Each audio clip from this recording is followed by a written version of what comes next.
दिखाई दे रहा है? Yes sir. फूफा जी क्या लिखा है सर ये? फूफा जी का फोन इससे क्या होगा? आया होगा ना, फूफा जी का फोन कि नहीं सर। बेटा बोर्ड एग्जाम्स, जेई का डिक्लेरेशन आ गया है, बोर्ड एग्जाम्स आ रहा है। सबके फूफा जी का फोन आता है। सर उनको ब्लॉक किया हुआ है। सब इतने किस्मत वाले नहीं है ना। सर आप इतने खुश हो कि आपने कोट पहन लिया। वही, हमारे कपड़े उतर गए। हाँ, मेरे लिए भाई साहब ये शादी विवाह जैसा माहौल है, ये उत्सव है। और क्या, अपनी शादी में कौन करता है बे? अपनी सही शादी में कौन बोल रहे हो करता है? सर, उत्साह है, सही बोल रहे पहले हो। इसको अच्छे से डिस्क्राइब करता हूँ। तुम्हारे मन में जो चल रहा है मैं सब लिखा है इसमें। मेरे टेस्ट के मार्क्स किधर गए?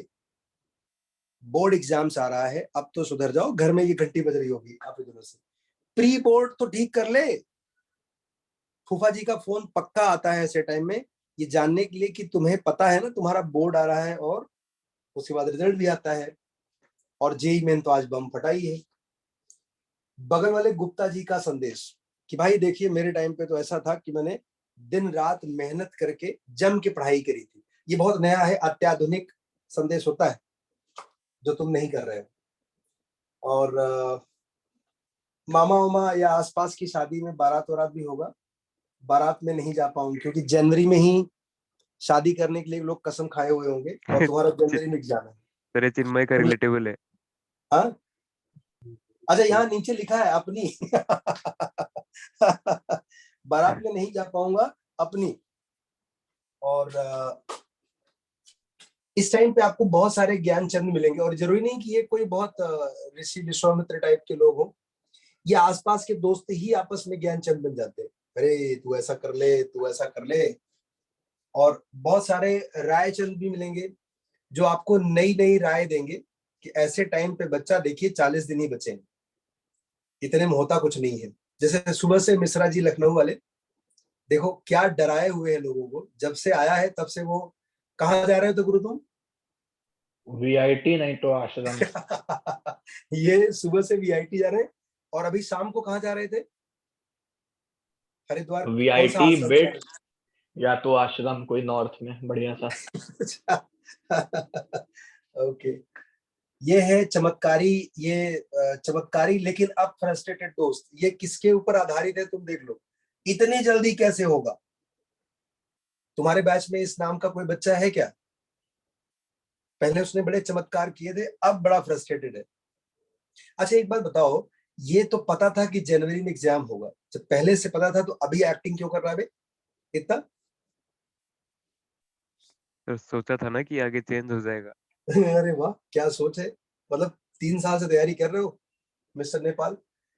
पापा का फाइनल डेस्टिनेशन, भाई बोर्ड तो पास हो जाएगा ना, क्योंकि बोर्ड में तुम्हारे लक्षण प्री बोर्ड से ही पता चलते हैं। जो कि ऐसा बोर्ड वोर्ड हो गया, ड्रॉपर का देखा, क्या ये होता है। अपना अपनी शादी हो जाने के बाद जो लोग संदेश देते हैं, अरे कुछ नहीं रखा इसमें, ये सब तो मोह माया है। तो आज हम लोग देखेंगे कि क्या क्या करेंगे और क्या क्या प्लान होना चाहिए। मैंने कुछ लिस्ट बनाया है, I will share with you guys. उसके पहले अगर आपके मन में कुछ, पहले मैं बोल लेता हूँ फिर तुम्हारे डाउट्स ले लूंगा, ठीक है?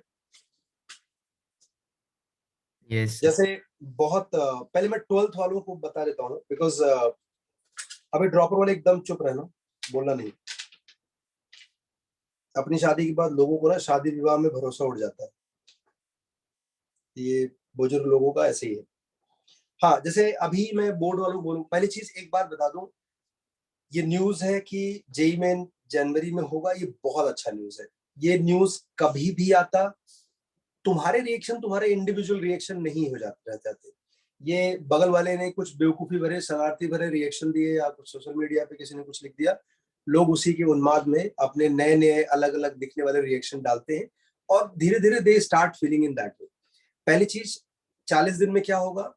नंबर 1, आप पहले से कोई कुछ नहीं पढ़ रहे थे ऐसा थोड़ा ना है, और आपको ऐसा भी नहीं कि कुछ आता ही नहीं है, आपको बहुत कुछ आता है। और ये एक बोर्ड एग्जाम्स नहीं है, ये एक रिलेटिव एग्जाम्स है। तो अगर मान लीजिए किसी एक बंदे की तैयारी अच्छी नहीं हुई होगी, तो वो चीज बाकी इंडिया में जितने भी बच्चे हैं सबके लिए लागू होती है। तो इसमें कभी भी घबराने की जरूरत नहीं है। मैं हर बार बोलता हूं कि डर करके अगर किसी भी चीज का पीछा करोगे, वो तुम्हें हमेशा एग्जाम्स के बाद बुरे परिणामों की तरफ घसीटेगा, जिसको बोलते हैं प्रोक्रेस्टिनेशन। आप गलत गलत धारणाएं मन में ले आओगे, जिससे आपका वर्तमान खराब होगा और आस पड़ोस में माहौल अच्छा नहीं होगा, घर में पापा सिंघम बन जाएंगे अभी के लिए।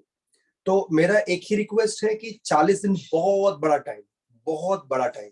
40 दिन में मतलब 40 इंटू, अगर कोई बच्चा 15 घंटे भी पढ़े तो बहुत बहुत बड़ा अमाउंट होता है। और गाइडेड वे में करना है। दवा का साइज नहीं होता है, दवा का डायग्नोसिस होता है। वो इतने बड़े शरीर में बहुत छोटी सी दवा बहुत इफेक्टिवली काम करती है। ये जो 40 दिन है ये वही है। मंदिर के प्रसाद से पेट भरने की कोशिश करोगे तो कभी मंदिर जाने की इच्छा नहीं करेगी, वो आपके लिए फिर लंगर मतलब भोजनालय बन जाएगा। तो आप इन सब चीजों को डिफरेंशिएट करना सीखो। आपको आता है, आप एक्टिंग कर रहे हो। तो पहली चीज तो जिन लोगों का ये रिजल्ट जो अनाउंसमेंट है काफी अच्छा अनाउंसमेंट है, तुम्हारे जैसे बच्चों के लिए ही बना हुआ अनाउंसमेंट है, let's accept it first of all. Otherwise आप नेक्स्ट 4-5 दिन केवल इसी स्पेकुलेशन निकाल दोगे कि ये फैसला बहुत गलत है और मैं तो नहीं कर पाऊंगा। You will extra react, over react जिसको बोलते हैं, एंड उस ओवर रिएक्शन को धीरे धीरे आप अपने व्यवहार में ले आओगे और धीरे धीरे वो रिबेल हो जाएगा। मन से हारने वाले एक्चुअली हारने वाले से ज्यादा खराब है। तो इसलिए आप अपनी फ्रस्ट्रेशन निकालो, अपने थोड़ा कॉमेडी करना चाहते हो, it's okay, but don't accept it seriously. और ये बहुत अच्छा फैसला है। तो अभी जिन लोगों का बोर्ड एग्जाम्स है, पहले मैं उनको एड्रेस करूंगा। जिन लोगों का बोर्ड एग्जाम्स है और जेई मेंस और बोर्ड के बीच में अगर 1 महीना टाइम मिलता है आपको मिनिमम, तो आपको अभी पूरा का पूरा ध्यान जेई मेन पे लगाना चाहिए। आपको इस एग्जाम्स के लिए मतलब टूट पड़ना चाहिए। प्री बोर्ड लिखो, आप थोड़ा सा उसके लिए कम ध्यान भी दे सकते हो। अगेन मैं कह रहा हूँ ये जो डायरेक्शन है मेरे अपने बच्चों के लिए है, तो जो जिनको मैं जानता हूँ, मुझे पता है कि उन्होंने कितनी तैयारी की है और कितना वेल प्रिपेयर्ड है वो बोर्ड के लिए। तो आप जो भी सुन रहा है इसे, वो अपने विचारों को अपना कैलकुलेशंस करने के बाद इस चीज को एक्सेप्ट और रिजेक्ट करे। तो जिन बच्चों के पास 30 डेज से ज्यादा है मेंस और बोर्ड एग्जाम्स के बीच में, वो इस टाइम को बहुत अच्छे से यूटिलाइज करें, क्योंकि जेई मेंस अगर आपका पहला वाला अच्छा होगा तो आपको इसका मोमेंटम बोर्ड्स में भी मिलेगा, राइट? और बोर्ड्स में मोमेंटम मिलेगा और definitely it will boost your confidence after board. you can give more time to advance than second mains can be option for you। तो ये है क्या ऐसा हो सकता है। ये आपको कहीं पर दीवार पे लिखना होगा कि अभी अगले 30 दिन मैं पूरा फोकस करूंगा मेंस पे और उसके बाद बोर्ड पे। मैंने कैटेगरी बताया किस कैटेगरी के लोगों के लिए एप्लीकेबल है। जिन लोगों के बोर्ड एग्जाम्स और जेई मेंस के बीच की डिस्टेंस 30 दिन से कम है, मान लीजिए 20 दिन है, उनको प्री बोर्ड बहुत अच्छे से लिखना चाहिए। मतलब अगर वो 5-6 दिन का प्री बोर्ड है ना, तो उनको उस 5-6 दिनों में 70% एफर्ट प्री बोर्ड पे देना चाहिए और 30% जेई मेंटेन करना चाहिए थियरी वाइज। ये मेरा उस बोर्ड वाले बच्चों के लिए प्लान है। इसमें एक और बात कर सकते हो, ये एक्सेप्ट करना थोड़ा डाइजेस्ट करना मुश्किल होगा कि बोर्ड एग्जाम सामने है और मैं अभी उसके बारे में बिल्कुल नहीं पढ़ रहा। तो एक दूसरा प्लान ये कर सकते हो, फॉरगेट अबाउट द डेज। एक दूसरा प्लान है ये, आप डेली 1 से 2 घंटे डेली बोर्ड्स की पढ़ाई करो। अच्छा, बोर्ड्स की पढ़ाई में स्पेशली जैसे पीसीएम तो आई थिंक अगर आपने जेई के लिए पढ़ा तो बोर्ड्स के लिए भी मोर और लेस सेम होगा, खाली प्रेजेंटेशन देखना होगा आपको। उस प्रेजेंटेशन के लिए आप बोर्ड्स के 1-2 पेपर देख सकते हो या लिख सकते हो, तो आपको आइडिया लग जाएगा। अदरवाइज जो बाकी जो सब्जेक्ट्स है ना, जैसे तुम्हें बहुत सारे लोगों को तो अब मालूम चलेगा कि 5 सब्जेक्ट होते हैं 12th में, तो वो जो हिंदी इंग्लिश जो भी आपका 2 सब्जेक्ट और एक्स्ट्रा होता होगा, वो शायद तुम्हारे लिए काफी एलियन रहा होगा अभी तक। बहुत लोगों ने तो वो किताब भी नहीं खरीदी होगी। तो आप उस सब्जेक्ट को अभी जो 1-1, 2-2 घंटे दोगे उसमें उसको प्रायोरिटी दे सकते हो। अगेन, अगर मान लीजिए आपको लगता है कि केमिस्ट्री और फिजिक्स में बोर्ड्स पॉइंट ऑफ व्यू से काफी थियरी है जिसमें वो प्रूविंग वाले पार्ट है, वो आप उसमें एकोमोडेट कर सकते हो, डेली 1-2 घंटे दे सकते हो, और ये काफी अच्छा आइडिया हो सकता है। मतलब दो you can not be loyal to two wifes at the same time, तो कभी कभी ये थोड़ा हर्ट करता है, बट ये एक अच्छा प्लान हो सकता है जिससे तुम्हारा हार्मोनल चेंज नहीं होगा, और घर में क्या होगा ना कि घर में पेरेंट्स भी they will be compose, little composed, और उनको भी अच्छा लगेगा कि तुम दोनों एक साथ कर रहे हो। अदरवाइज उनको किसी भी टाइम में लग सकता है कि तुम किसी एक तरफ ध्यान नहीं दे रहे हो। तो ये एक अच्छा प्लान है। और इसमें अगेन प्री बोर्ड के लिए आप, जैसे प्री बोर्ड आएगा आप उस टाइम पे इस 1-2 घंटे को 50% 60% में कन्वर्ट कर सकते हो बोर्ड्स के लिए, और उस प्री बोर्ड को आप अच्छे से यूटिलाइज करो to see how well you are prepare for board, to know this. मतलब उसके खराब होने या अच्छा होने से कुछ फर्क नहीं, अच्छा होगा तो obviously you got the answer, but खराब हुआ तो it doesn't mean board fail हो जाएंगे, जैसे वो पापा कहते हैं कि बोर्ड पास होगा क्या। ऐसा सच नहीं है। बहुत सारे बच्चों को मैं जानता हूँ जिनका प्री बोर्ड में बहुत ही बुरा था, और मुझे याद है कि बाहेती जिसका रैंक 101 है, जिसको भी बहुत अच्छी नौकरी लगी है आईआईटी दिल्ली से, तो वो बोर्ड एग्जाम्स पापा गाड़ी पे बिठा, इसको कॉपी मत करना, पापा गाड़ी पे बिठा करके उसको बोर्ड एग्जाम्स प्री बोर्ड के लिए लेके गए स्कूटर पे सुबह सुबह, और मतलब सेंटर पे छोड़ के आ गए। पापा घर नहीं पहुंचे होंगे तब तक बच्चा मेरे पास मेरे सेंटर पे आके बैठा। कैसे मालूम? क्योंकि पापा उस दिन घर नहीं गए, पापा उसके बाद मेरे पास आए थे बताने के लिए कि बोर्ड अच्छे से लिख रहा है। तो वहां पर पिता पुत्र का मिलन होता है, और इससे पहले कि पापा सिंघम बन जाते, मैंने उनको समझाया कि ठीक है कोई प्री बोर्ड में ऐसा होता है। I think it was physics paper. तो मतलब वो मुझे आकर के बोल रहे, तारीफ कर रहे थे कि काफी प्री बोर्ड को काफी ध्यान से दे रहा है। अचानक से उनके पूरे संवाद बदल गए, कितना नालायक है ये सर, आप ही समझाओ इसको। एनीवे, तो प्री बोर्ड को आपको सिंसियरली देना चाहिए। वो हर्ष बाहेती था, उसका रैंक 101 था, मेंस में उसका रैंक कुछ 72 या 80 था। तो he had obviously his own balance, वो यही काम उसने सीईटी के दिन भी किया है। तो खैर it's a completely different story. अगर आपका प्री बोर्ड अच्छा होगा तो आपको आइडिया लग जाएगा, you will be at mentally peace की बोर्ड्स के बाद जो एक मेंस के बाद जो 1 महीना टाइम है उसमें मैं बहुत धमाल कर सकता हूँ, और 1 महीना बहुत अच्छा टाइम होता है when you go for exclusive board. हाँ, ये एक चीज है। आई थिंक जिन लोगों को बोर्ड्स है उनका मैंने ये वाला पार्ट अच्छे से एड्रेस कर दिया है। बाकी कुछ और डाउट होगा तो हाँ, बाकी मतलब जब आप जेई मेन के लिए पढ़ाई कर रहे हो उस टाइम पे आपको बोर्ड्स सताए, बहुत सारे लोग इस टाइप में होते हैं कि जैसे अभी आप उनको बोल दो कि बेटा तू जेई की पढ़ाई कर, बोर्ड्स भूल जाए, तेरे पास 40 दिन है बोर्ड के लिए, वो जेई 2-3 दिन पढ़ेंगे, उसके बाद तुमको डसेंगे। कैसे? अरे सर बोर्ड्स में तो फेल हो गए तो क्या ही हो जाएगा, मतलब मैं आपको लगता है कि मैं इतने कम टाइम में बोर्ड्स कर पाऊंगा, मैंने आज 2 साल तक नहीं पढ़ा है, वगैरह वगैरह। मेरा 10th में 90% आया था, अगर इधर 70% से कम आया तो बिट्स नहीं देगा, और 30% से कम आया तो शादी नहीं होगा, उधर नहीं होगा, मतलब समझिए पूरी दुकान खोलेंगे वो। अब मान लीजिए अगर इनको आपने बोल दिया ठीक है बोर्ड्स भी पढ़ो, अरे सर इतने कम टाइम में जेई मेन और बोर्ड्स दोनों एक साथ नहीं होगा, इधर भी लटक गए उधर भी लटक गए तो क्या होगा, अच्छा ठीक है तू बोर्ड्स पढ़, फिर जेई मेन अगर पहले ही में ही खराब, समझ गया ना, इनको इनका कोई उपाय नहीं, ये आगे चल करके सास बनते, राइट। इनके बस एक ही है कि क्योंकि सास भी कभी गती थी, बहुत ही सर।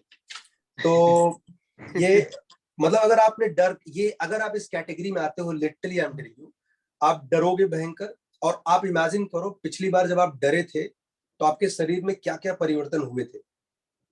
वो तो एक क्षण के लिए रहा होगा कि आपने कोई मस्ती किया होगा, पेरेंट्स या किसी से पकड़े जाने का डर रहा होगा, मेरे से भी हो सकता है, मेरा कोई नहीं डरता है। तो मैं कह रहा हूँ जिस जिस समय भी तुम पहली बार, अभी रिसेंट टाइम में जब भी डरे हुए थे तुम, तुम्हारे शरीर में क्या चेंज हुआ तो तुम इमेजिन कर लो। अगर तुमने अभी जेई मेन का या बोर्ड्स का या कोई भी एग्जाम्स का, लिटरली बता रहा हूं, अगर तुमने डर करके उसका पीछा करने की कोशिश की, तुम्हारे शरीर में वो हजारों हार्मोनल चेंज करेगा और ये तुम्हारा प्रेजेंट फ्यूचर सब खराब करेगा। तो एक चीज रोज लिखो, डरना नहीं है, बिल्कुल डरना नहीं है। तो बट थोड़ा बहुत तो लगेगा ना डर, मतलब नहीं ऐसा लगना है। कैसे? मतलब लास्ट ईयर मेरे बच्चे ये बोलते थे, ऋषि का ही डायलॉग है, बहुत ही सुंदर था कि सर मुझे मुझे डर लग रहा है, मुझे डर क्यों नहीं लग रहा है। समझ रहे हो? Literally you have to start acting this. कोई क्या डर है भाई, तुम 14-15 साल 18 साल का लड़का है, तुम्हारी पूरी लाइफ पड़ी है और तुम डर करके और बिना डरे क्या कर सकते हो। तुम वो सिचुएशन को याद करो जो तुम्हारे साथ रिसेंटली हुआ हो, कि तुम डरे थे, तुम्हारे विचार कैसे बदले थे, यस तुम्हारे सर। शरीर में कितने चेंज आए थे। मतलब उस समय तुम्हारा कोई पॉकेट मार लेता तुमको पता नहीं चलता। तो डर करके कोई फायदा नहीं है, रिजल्ट बहुत ही शानदार होंगे। पर और डर ये खत्म कैसे करें? मतलब ये तो बात सही कही आपने कि डरे ना, पर डर इसको कैसे डेली कम करें? लिखो, इसको डेली लिखो। इसे याद रखना है कि डरना नहीं, डरने से कोई फायदा नहीं है, इसको याद रखना, जी सर। कॉन्शियस रहो बस। और मतलब जब डरते हो तो आपको एग्जाम्स के बाद के दृश्य दिखते हैं कि तुम भाग रहे हो, पीछे जूता लेकर कोई भाग रहा है, समझिए, भाग मिल्खा भाग।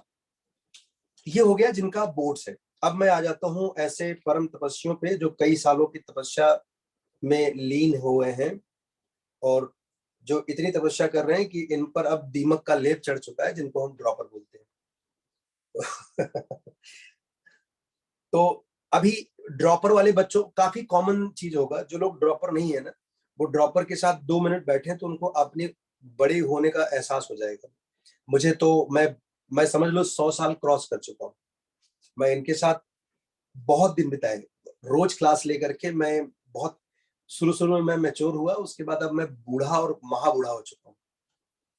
तो अभी जो ड्रॉपर बच्चों के मन में थॉट है वो ये है कि पोर्शन कैसे खत्म होगा तीनों सब्जेक्ट का, केमिस्ट्री तो हुआ ही नहीं है। हाँ जी। तो ये आपने और मेरे लिखे हैं ना? मैं सबके लिए बोला हूं। ये तुम वोकल हो, तुम बोल देते हो, बहुत सारे लोगों ने इसे बोला नहीं होगा, सब अलग अलग से मैसेज करते हैं। मैं बोला ना, जैसे ही नोटिफिकेशन आया, मेरा मोबाइल 72% चार्ज था, 1 घंटे के अंदर 27% हो गया। मैं चार्जर लेके बैठा है, इतने बाप रे बाप। मतलब जिनके बच्चे मेरे से नहीं पढ़ रहे उनके भी पापा मेरे को कॉल करके, पेरेंट्स बच्चा अलग अलग सब, मतलब जैसे सब पूछ रहे हैं, उनको ये लग रहा है कि ये नोटिफिकेशन मैंने ही रिलीज किया है। बट एनीवे, मतलब अच्छा लगा बात करके लोगों से। देखो, पोर्शन कंप्लीट नहीं है, ड्रॉपर वाले बच्चों के लिए ये वर्ड बहुत ही मिथ्या है। ये काफी मेंटल कंडीशन है। मतलब sorry for my word, but आप 3 साल से पढ़ रहे हो, आपको ये पता होना बहुत जरूरी है कि आपको क्या नहीं पता है। आप अननेसेसरी ये लेबल लगा रहे हो कि मुझे कुछ नहीं पता है। समझ रहे हो? आपको सब पता है, आपके डोरमेंट स्टेटस में पड़े हैं, आपको रिवीजन मैकेनिज्म ढूंढना है। देखो, मैं एक लाइन बोलता हूं तुम्हें, ये ड्रॉपर वाले बच्चों के लिए बहुत जरूरी है। किताब पढ़ने से हमेशा यू लुक डाउन। आप मेटाफर को पकड़ना, when you read book you look down, when you think about it you look up. You have to look up. आपको ये सोचना है कि आपको कौन कौन से चैप्टर में क्या क्या कंटेंट आता है, इसे सोचना है। आइंस्टाइन ने या जिसने भी पहली बार कोई पहला चीज बनाया होगा, उससे क्या किताब पढ़ा होगा उसने? वो तो नया ही चीज बनाया ना उस बंदे ने। तो वो ऊपर सोचते थे।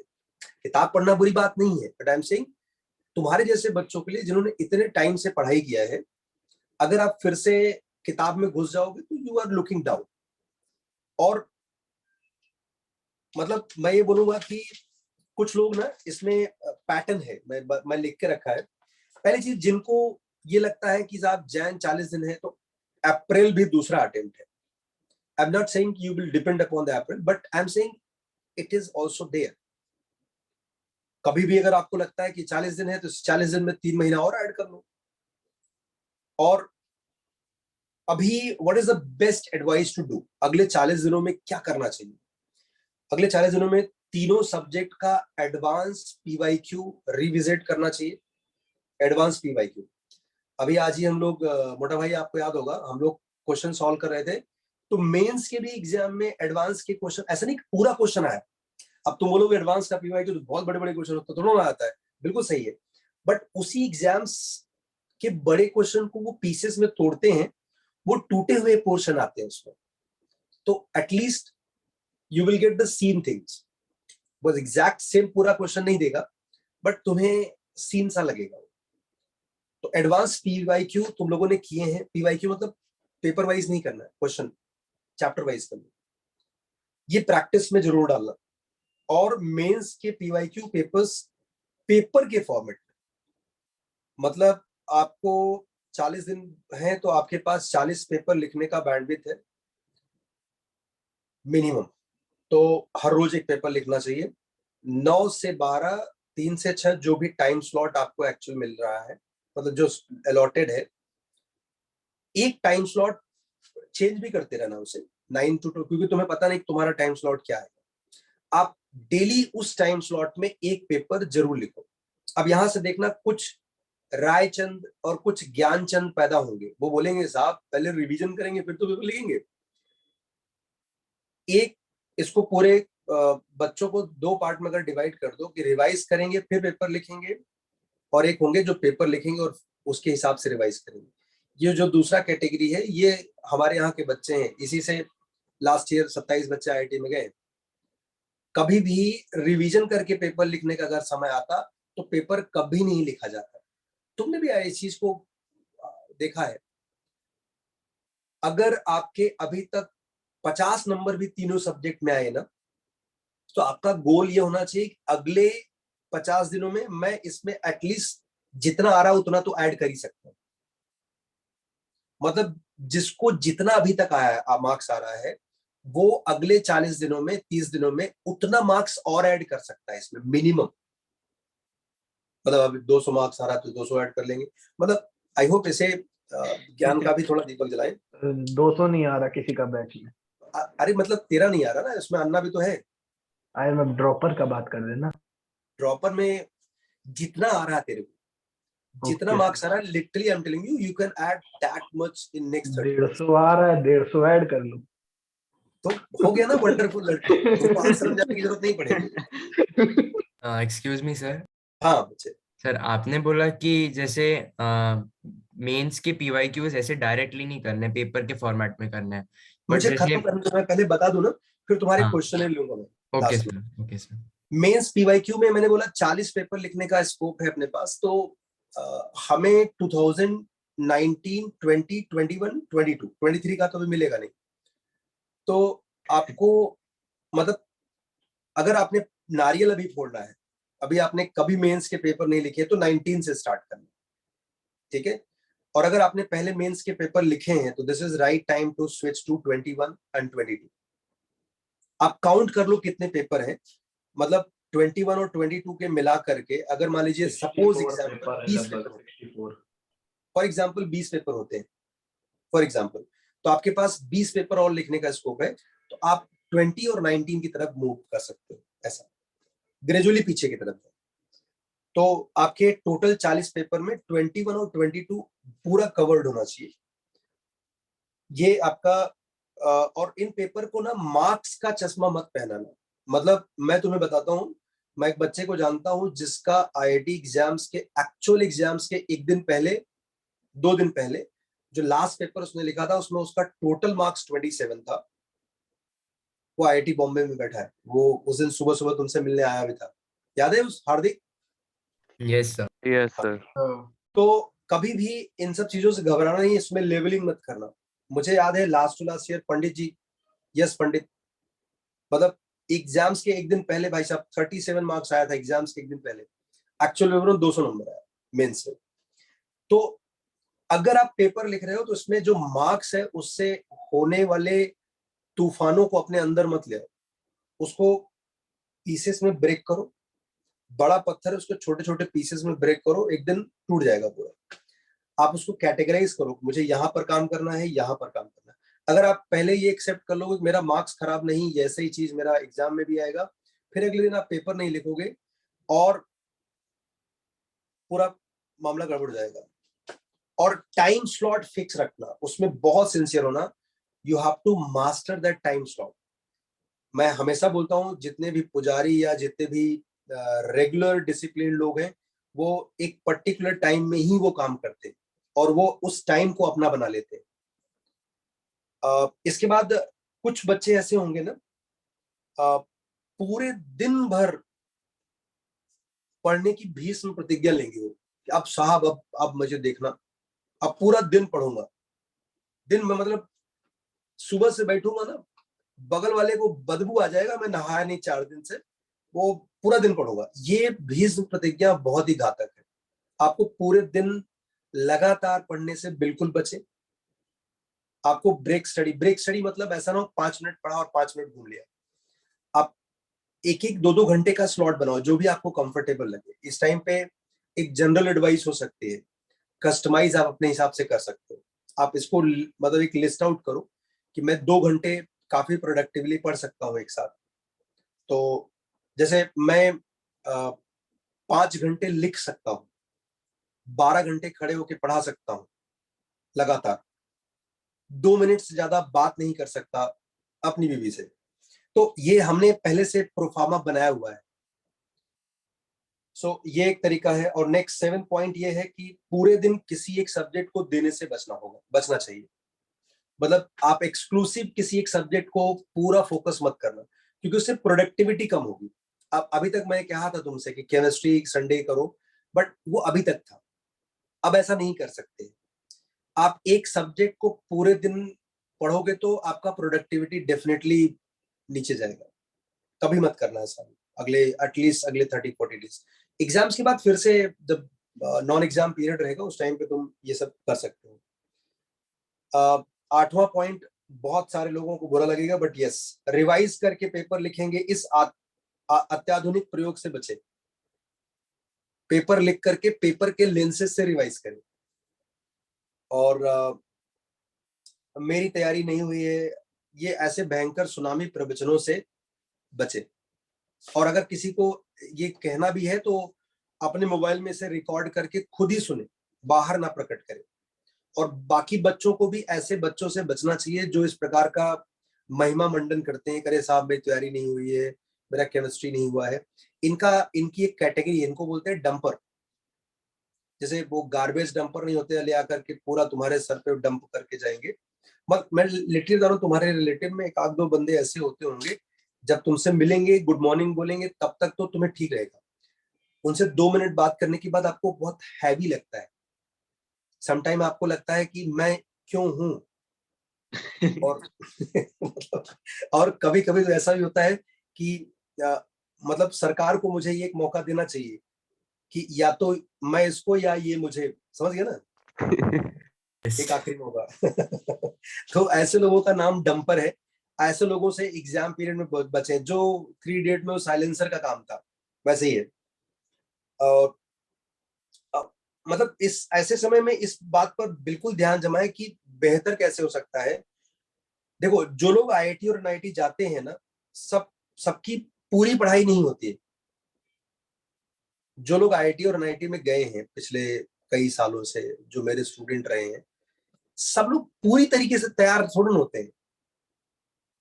उनकी पढ़ाई पूरी नहीं होती, पर पूरी पढ़ाई नहीं होती है, बट पढ़ाई पूरी होती है। मतलब दोनों में फर्क क्या है? वो पूरा सिलेबस पढ़ के नहीं जाते, बट जितना जाते हैं उसमें से कुछ छूटेगा नहीं, ये पक्का करके जाते हैं। तो पूरी पढ़ाई करने की जरूरत नहीं है, पढ़ाई पूरी होनी चाहिए। सो अगर आप ये सोचते हो कि आपका पूरा सिलेबस नहीं हुआ है इसलिए आपका रैंक्स अच्छा नहीं आएगा, 99 नहीं आएगा, तो ये ऐसा सोचने वाले आप पहले आइंस्टाइन नहीं है। इसके पहले बहुत सारे बच्चे इस प्रयोग को झेल चुके हैं और वो आईआईटी में बैठे हैं, क्योंकि उन्होंने इस चीज को झेला और हंसा इस पर कि पूरा थोड़ा ना है, हमको कौन सा फर्स्ट रैंक मारना है। अब ये सदमा उनको लगना चाहिए कि मेरी तैयारी पूरी नहीं है, जिनको फर्स्ट रैंक लेना है। या तो फर्स्ट रैंक आएगा या कुछ नहीं आएगा। ऐसा वाला। जिसको इस विचार में जाना है वो डरे। बाकी अगर आपने 30 चैप्टर मैथ्स में है, अगर आपका 10 तैयार है, यू आर एलिजिबल। मतलब मैं आज दोपहर में ही किसी बैच में बोल रहा था कि मान लीजिए आपने मौज मस्ती की या किसी कारण से आपके 30 चैप्टर में 6 चैप्टर है, तो ऐसे थोड़ा ना आपको कॉलेज नहीं मिलेगा, आपको एनआईटी मिलेगा, कोई दूर दराज वाला एनआईटी मिलेगा। वो इतना सुंदर एनआईटी होगा कि जिसके बारे में आप भी नहीं जानते, और आप किसी को बताओगे तो उससे भी नहीं पता होगा।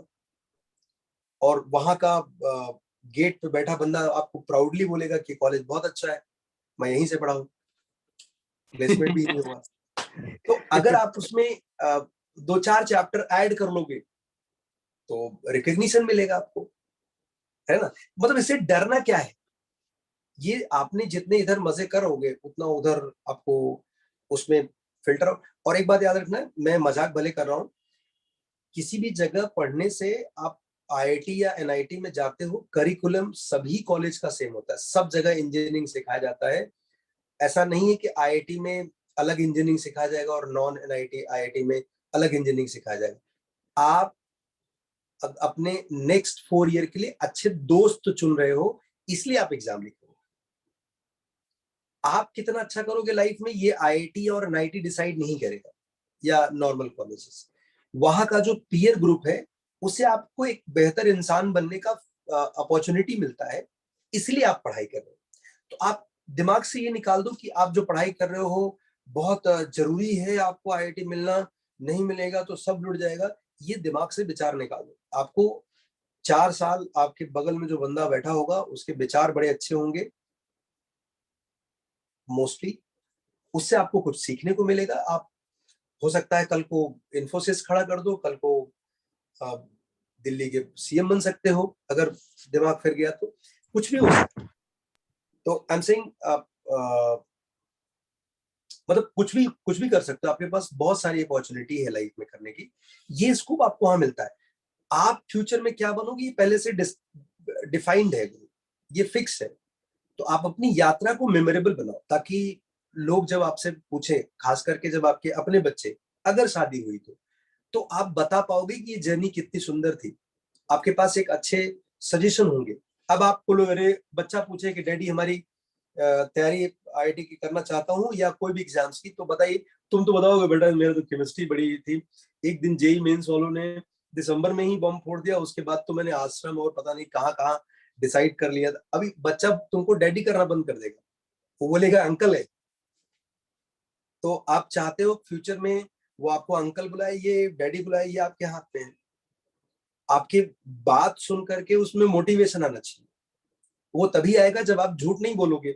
आपकी यात्रा सुंदर होनी चाहिए, नहीं तो आपको भी बड़ा आदमी बन करके कुछ ऐसी फैब्रिकेटेड स्टोरी बनानी पड़ेगी कि मैं पहले मेरे जेब में 10 रुपए थे और मैं चाय बेचता था, आज मैं मतलब बड़ा आदमी बन गया। तो या तो फिर आप ऐसी स्टोरी बनाओ। अगर आपको आपकी जर्नी बताते समय आंखें पलके चुराना ना हो, झपकाना ना हो, तो बॉस आप मतलब दुनिया की नजरों में नजरें मिला करके बता सकते हो कि ये जर्नी अप एंड डाउन भरी थी बट मजेदार थी।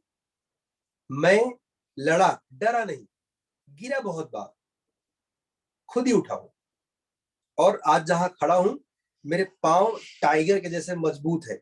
मैं बताया था ना तो टाइगर क्या होता है, मतलब वो खड़े खड़े मर जाएगा, गिरेगा नहीं। आप जाकर के गूगल कर लेना, मैंने भी वहीं से ढूंढा है। तो ये जो स्ट्रेंथ आपकी बातों में आएगा, ये आपकी आने वाली जनरेशन तक पहुंचेगा। जो हार्मोनल चेंज अभी आपके बॉडी में आएगा, यही आपके आने वाली पीढ़ियों में, नस्लों में दिखेगा। तो आप आने वाली नस्लों को कैसा बनाना चाहते हो, ये अभी आपके इस एक्शन प्लान पे डिपेंड करता है। तो आप खुश होकर के अच्छा करोगे तो जीवन भर लोग तुम्हें एडमायर करेंगे, और मैं खुद तुम्हारा सबसे बड़ा ढिंढोरा पीटने वाला प्रशंसक बनूंगा। मेरे जुबान से तुम्हें लोग हमेशा याद करेंगे, क्या लड़का था, क्या मस्त लड़ाई किया इसने, जिया अपनी जिंदगी अच्छे से। और 14-15 साल 16 साल के बच्चे के लिए कोई पास या नापास जैसी चीज नहीं होती है। It's a everyday learning.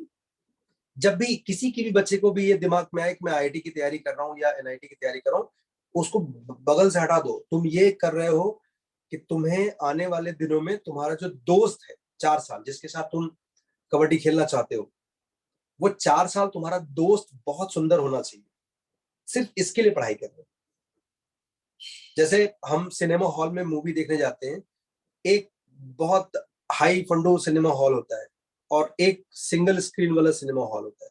Movie हर जगह सेम चलती है, बट जो को ऑडियंस होता है ना, वो डिसाइड करता है, मतलब आप कितना खर्च करते हो वो डिसाइड करता है को ऑडियंस कौन होगा। जैसे मुझे याद है कि मैं एक बार मिश्रा जी के ही गांव में गोरखपुर में मूवी देखने गया था। मतलब मैं कहाँ गोरखपुर का हूँ। मतलब जहां भी था, गोरखपुर में मैं मूवी देखने गया था। मैं क्यों गया था मुझे याद नहीं, आई थिंक किसी किसी क्लासेस में क्लास लेने ही गया था। टाइम बचा था तो बाद में बगल में एक ही स्क्रीन दिखा तो उसमें घुस गया। भाई साहब 5 मिनट बाद पंखा बंद हो गया, पसीना पसीना। बगल में से एक आदमी ने मॉर्टिन निकाल लिया। अब मैं उसको बीड़ी नहीं बोल सकता। फिर मुझे 5-10 मिनट वो जितना जोर जोर चिल्ला रहे थे वो, तो मुझे कुछ सुनाई नहीं दे रहा था। तो और पूरा उन्होंने माहौल ऐसा बना दिया कि पूरा धुआं धुआं हो गया। मतलब मुझे तो और उसके बाद उन्होंने शर्ट निकाल दिया, गर्मी बहुत थी, शर्ट निकाल दिया, फिर बनियान निकाल दिया, फिर इससे पहले कुछ हुआ और मैं वहां से निकल लिया। तो मतलब मैंने सस्ते में टिकट लिया था। तो अगर आप अभी इस अनमोल टाइम को बहुत अच्छे से खर्च करोगे तो आपका जो साथ में बैठने, आपके साथ अगले 4 साल जिसके साथ आप बैठोगे, वो आपके विचार बहुत समृद्ध कर देगा और आपका जीवन भर का एक बढ़िया दोस्त बन जाएगा, जिसका नाम तुम बताओगे और तुम्हारा नाम वो बताएगा ना, तो नाम बताने के लहजे में भी फर्क होगा। हाँ, मैं इसको जानता हूँ, ये मेरे साथ क्लासमेट था यार, मेरा दोस्त है। तो बस इसी के लिए तुम पढ़ाई कर रहे हो। बाकी IIT NIT they are just tag, उससे कोई फर्क नहीं पड़ता। मैं करिकुलम तो तुमको इंजीनियर बनना कहीं से भी बन जाओगे। नौकरी सिर्फ आईआईटी में ही नहीं मिलती है, बहुत सारे नॉर्मल कॉलेज में करोड़ों में नौकरी मिलती है। और बहुत सारे ऐसे, वो बंदे का क्या नाम है जिसने आईआईटी नहीं क्लियर किया था, मणिपाल गया, बाद में अभी सीईओ ऑफ सत्य माइक्रोसॉफ्ट। नडेला।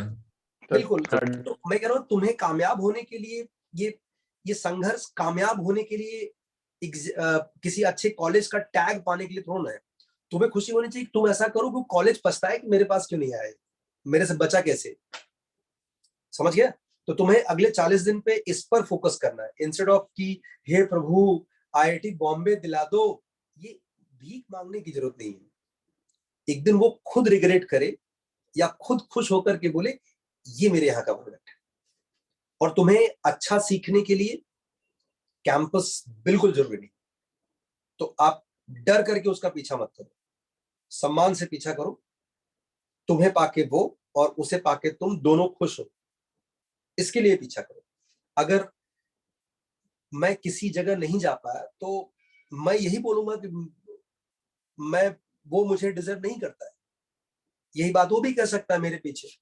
That's it. तो ये कहानी है गुरु। इस टाइम पे आपका जो गेम है वो पढ़ाई से ज्यादा बहुत ज्यादा मेंटल है। अगर आप ये फैसला आपको करना है कि आपको मेंटली स्ट्रांग बनना है या स्ट्रांगली मेंटल बनना है, तो ये। और डेली एक पेपर लिखना मैंडेटरी है। ये बात मैं पहले से कर रहा था, मैं थोड़ा लाइट था, मैं थोड़ा आपके साथ लिबरल था। कभी आपकी झूठ सुन लेता था, कभी आप बता देते, कुछ चिपका देते थे कि हाँ मैंने लिखा है, हाँ मैंने नहीं लिखा है, तो मैं मान लेता था। लेकिन अब ऐसा नहीं होगा।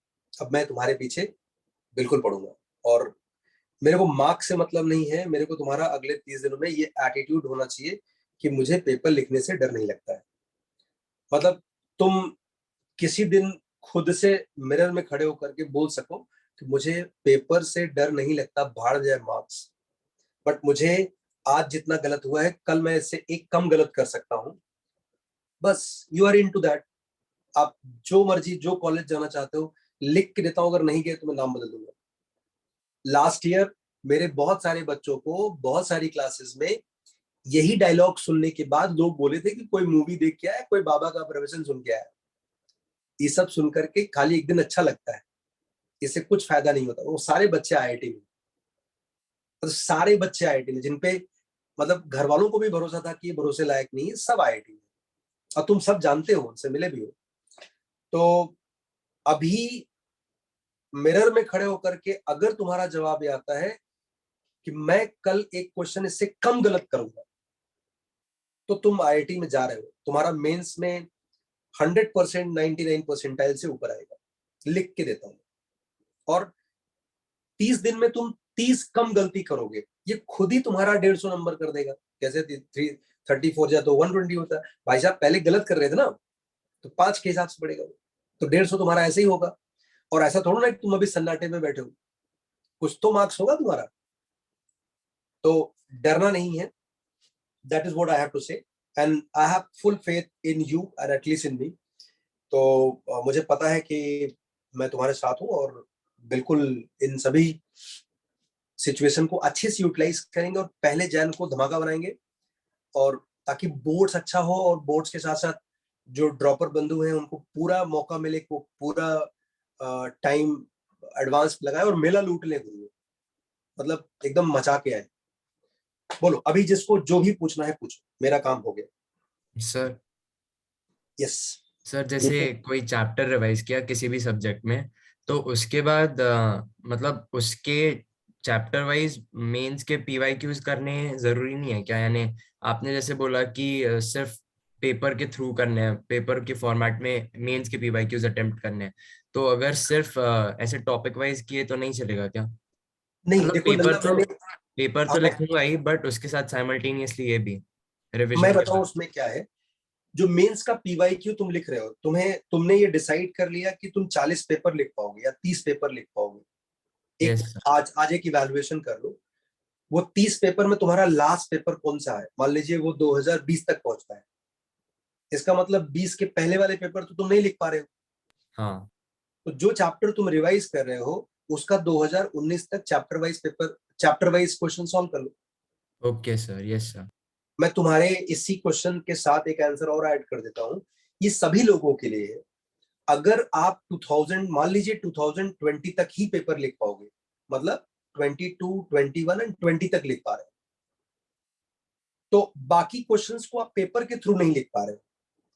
तो मैंने आपको क्या बोला, प्रैक्टिस के नाम पे आपको दो चीजें करना है, एडवांस के पीवाईक्यू और मेंस के पीवाईक्यू।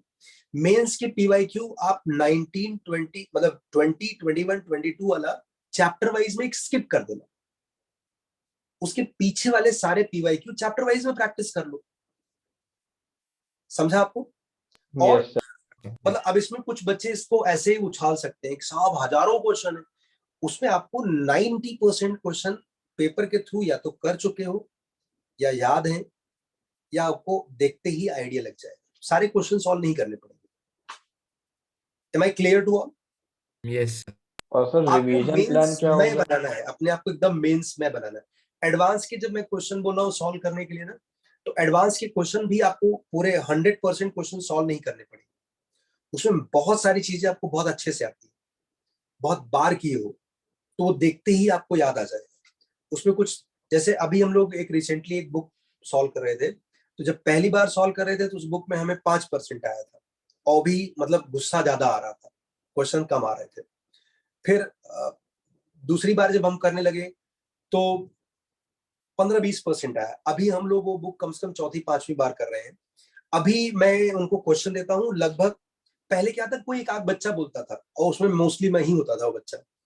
अभी मतलब क्वेश्चन आता है और लोग टूट पड़ते हैं, और काफी नए आइडियाज के साथ भी बताते हैं, इसको ऐसे भी कर सकते हैं, इसको ऐसे भी कर सकते हैं।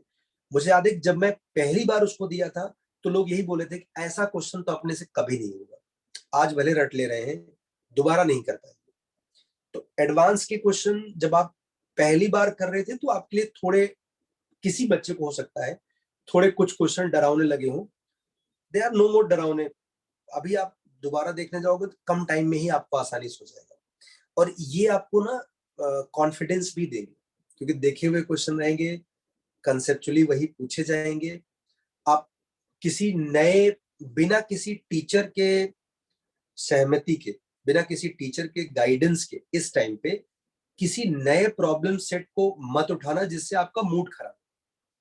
मतलब ये दिल तो बच्चा है जी, इसको पैम्पर करने का सही टाइम यही है।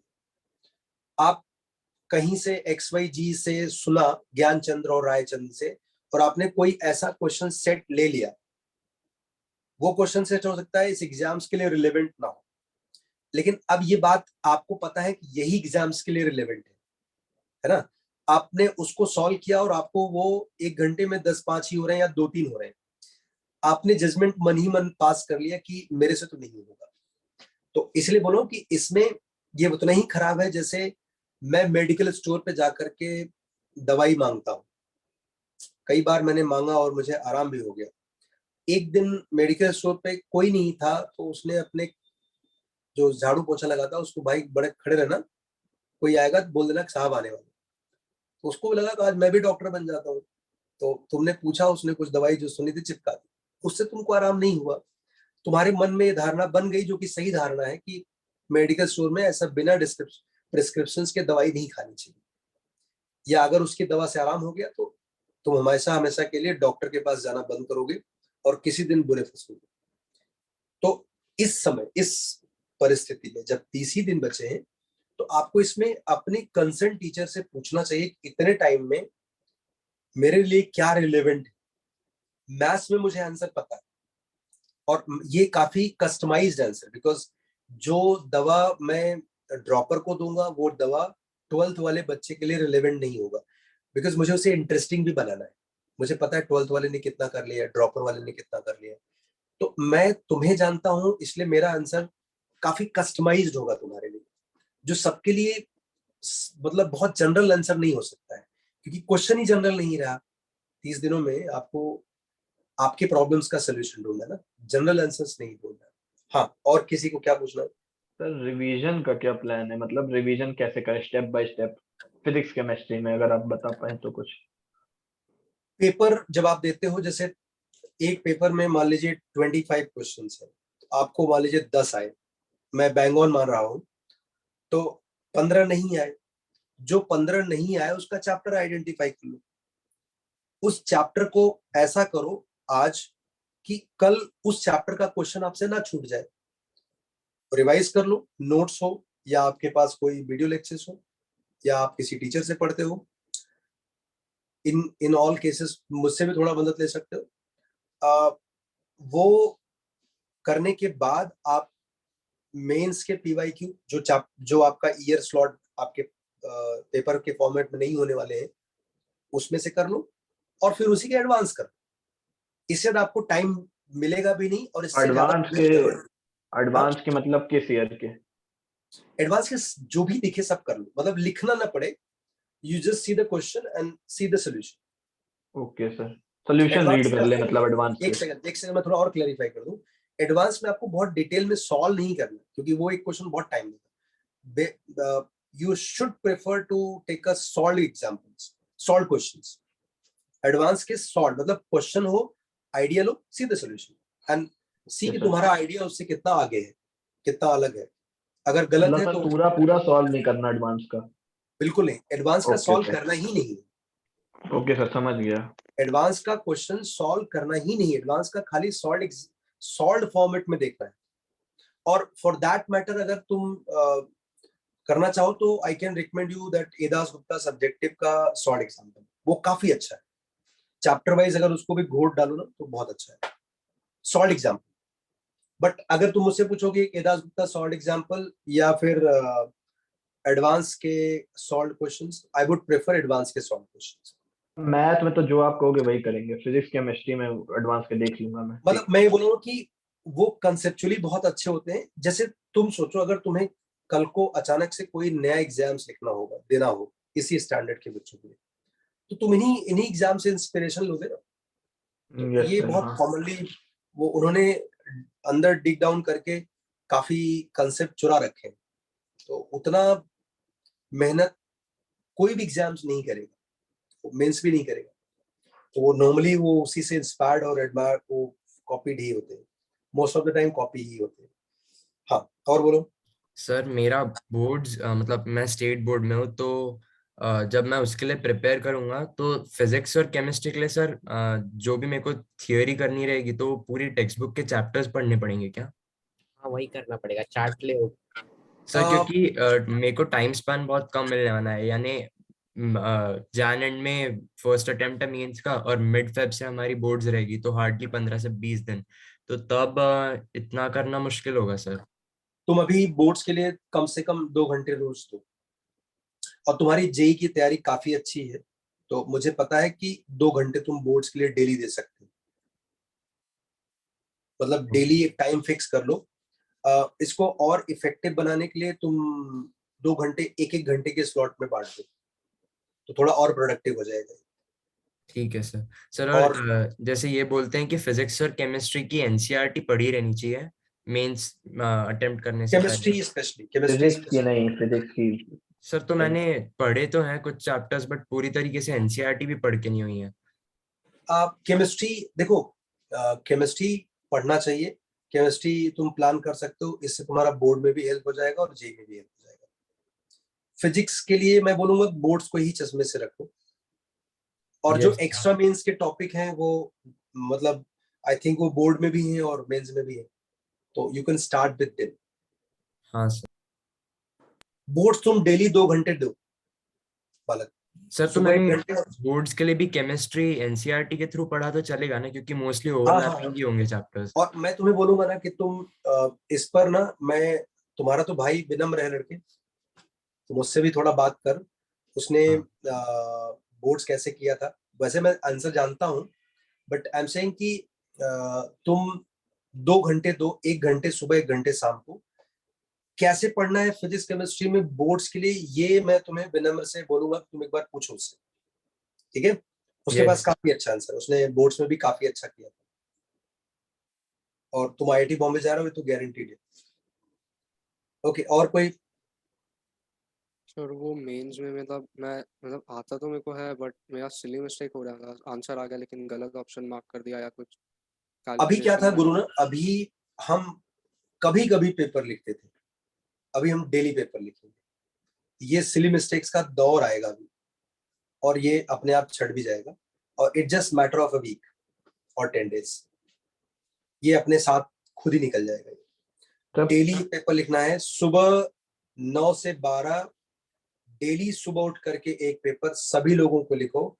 यू स्टार्ट विद द 2021 से स्टार्ट करो। 2020 हम लोग कर रहे थे शायद, 2020 से करो। एक बार जरा ऐड करके बताओ कितने पेपर हैं, 22, 21 और 20 मिला के कितने? तो लगभग 21 और 22 में 64 पेपर्स हैं। तो 21 से स्टार्ट करो।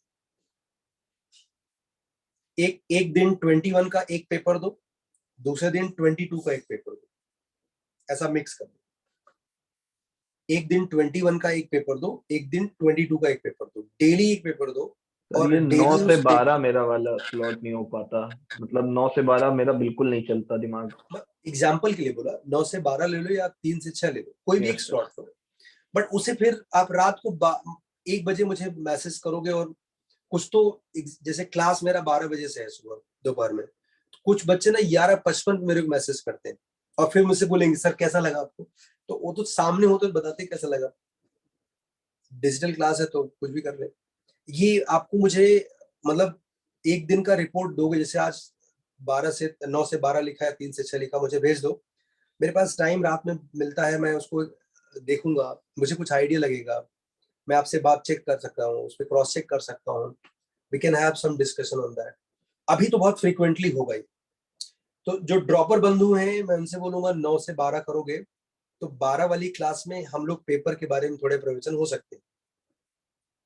3 से 6 करोगे तो वो, बट जो भी करो सब लोग एक जैसा करो, तो मेरे लिए आसान होगा कि उस टॉपिक पे बात करना। और एक ही पेपर लिखो एक बैच वाले, जैसे अन्ना वाला बैच है वो एक साथ एक ग्रुप में लिख दे कि पेपर लिख रहे हैं हम लोग।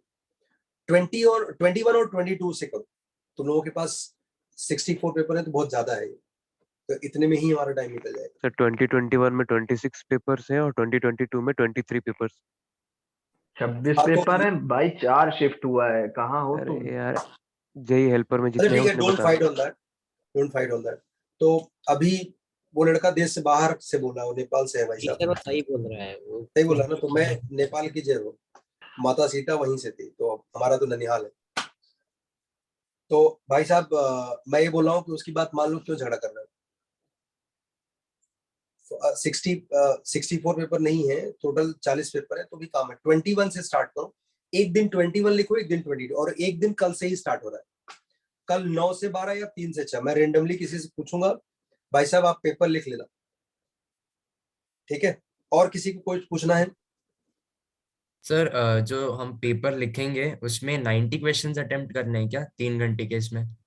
नहीं, 21 और 22 के पेपर में तो 25 ही क्वेश्चन थे ना। हाँ नहीं मतलब जैसे इंटीजर टाइप में 5 ऑप्शनल भी होता है ना, तो आपने पहले बताया था कि ऐसा रखना है मार्किंग स्कीम की नॉट अटेम्प्टेड के लिए -2, तो हाँ, वो आप दैट पहले वाज 30 करने बोलते थे। For 30 question. वो उधर के जो 30 क्वेश्चन थे वही 25 में कन्वर्ट किए गए।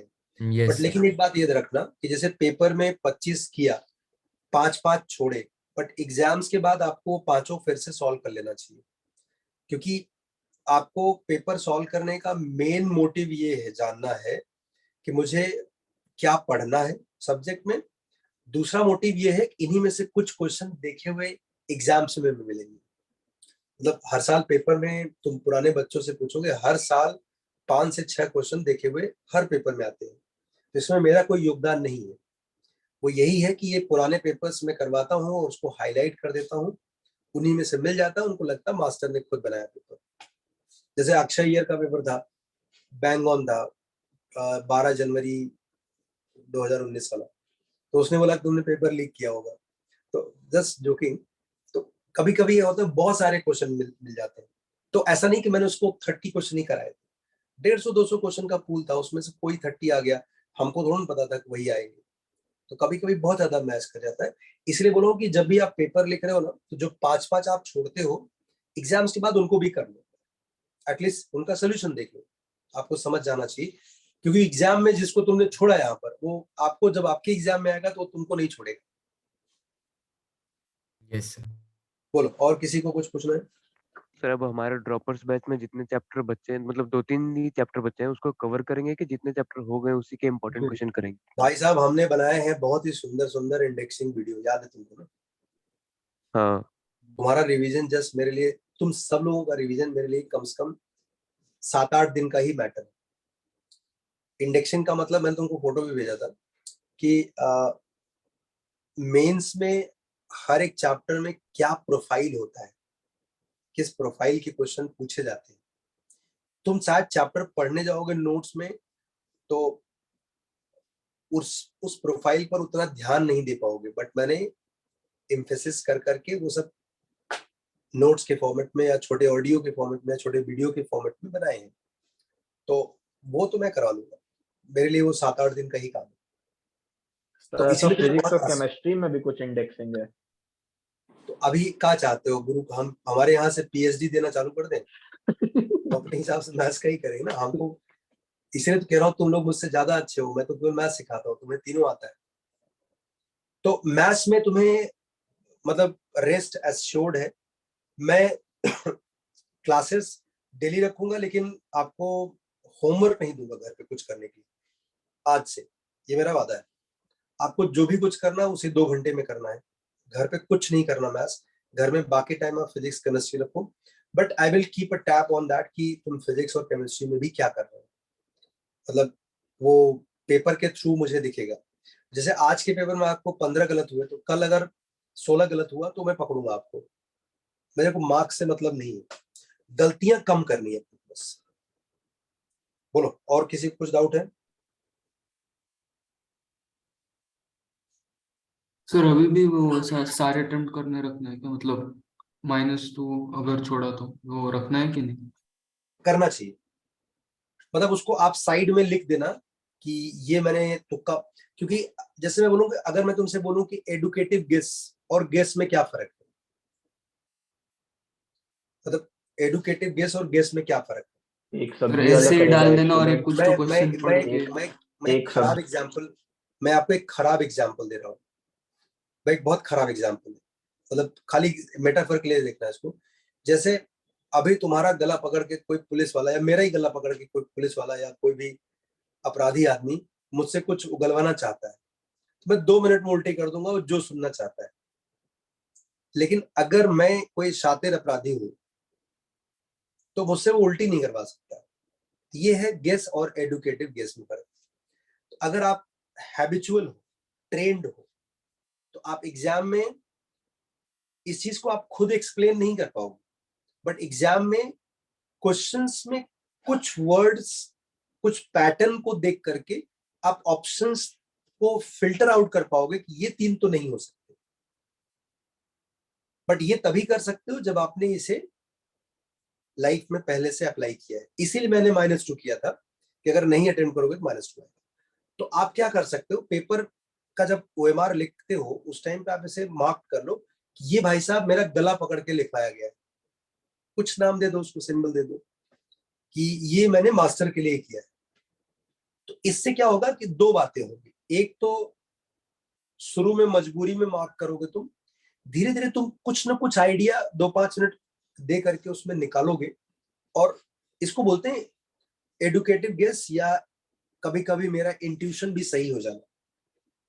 सर वैसे लॉजिकल एनालिसिस के थ्रू मतलब बहुत बार ऑप्शंस फिल्टर आउट तो होते हैं, Yes. बट कभी जैसे कभी मैं 2 बताऊं, ऑप्शंस में एम्बिग्विटी रहती है और फिर उसके वजह से नेगेटिव मार्किंग भी हो जाती है। मैं कह रहा हूं कि ये तुम फाइनल एग्जाम में नहीं करना ना इसे। ओके हाँ। अभी 30 दिन तो करो, फाइनल एग्जाम्स के दिन आइडिया चेंज कर लेना। जैसे मुझे याद है कि हर्ष भायती का भाई था, उसने तब मेंस नहीं था, तब AI-EEE था। उसने AI-EEE में पूरे क्वेश्चन मैथ्स के अटेम्प्ट किए थे, एक क्वेश्चन उसको नहीं आ रहा था। तो उस क्वेश्चन में बोला कि वो डायमेंशन से उसको फिल्टर आउट किया, वो SOT का क्वेश्चन नहीं था, बट उसने डायमेंशन से ऑप्शंस फिल्टर कर लिए। तो बाद में बड़ा खुश हुआ कि इसका कोई लॉजिक नहीं था SOT से, बट आंसर करेक्ट हुआ। तो मैंने बोला इसके पहले भी तुमने कभी किया था? बोला हाँ, 1-2 बार ऐसा किया था। तो मैं इसको छोड़ सकता था, फिर मुझे लगा नहीं, मुझे 100% एडिट करना है। फिर मुझे लगा एक ही क्वेश्चन गड़बड़ है, इससे क्या ही नुकसान हो जाएगा, तो मैंने मार्क किया। वो महाराष्ट्र में फर्स्ट रैंक था उसका उस पेपर में। तो कभी कभी आप लोगों को ये चीज भी प्रैक्टिस करनी होगी। तो एग्जाम में अभी से और कोई डाउट है? दिन बदल गया गुरु। मैं इसलिए आज ये तुम लोगों से मिल रहा हूँ क्योंकि मुझे पता था कि तुम्हें रात में नींद नहीं आएगी, भटकती आत्माएं बन जाओगे कि कब अब क्या होगा, बार बार यही याद आएगा, मेरे टेस्ट के मार्क्स और कहाँ गया मेरा, क्या इतने जल्दी कैसे होगा। बोलो, और किसी को कुछ डाउट है, कुछ पूछना है? चलो मिलते हैं कल, बाय बाय। अच्छा ही होगा, बहुत ही अच्छा होगा, और बहुत सही समय पे ये पेपर हो रहा है। बोर्ड आप कितने रिलैक्स होकर के दोगे, कितना मजेदार होगा।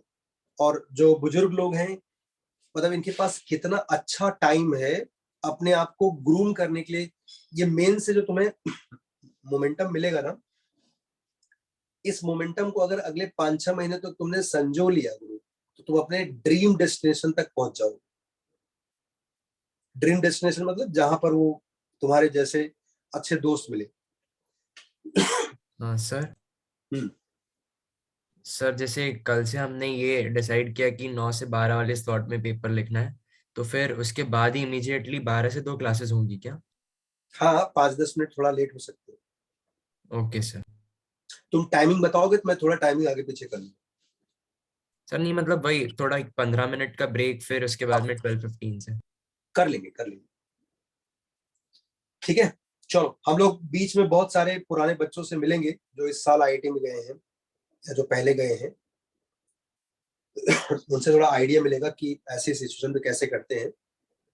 ठीक है, डरना नहीं, खुश होकर के काम करो, बहुत अच्छा होगा। I am really excited, I am very happy that you guys are well prepared.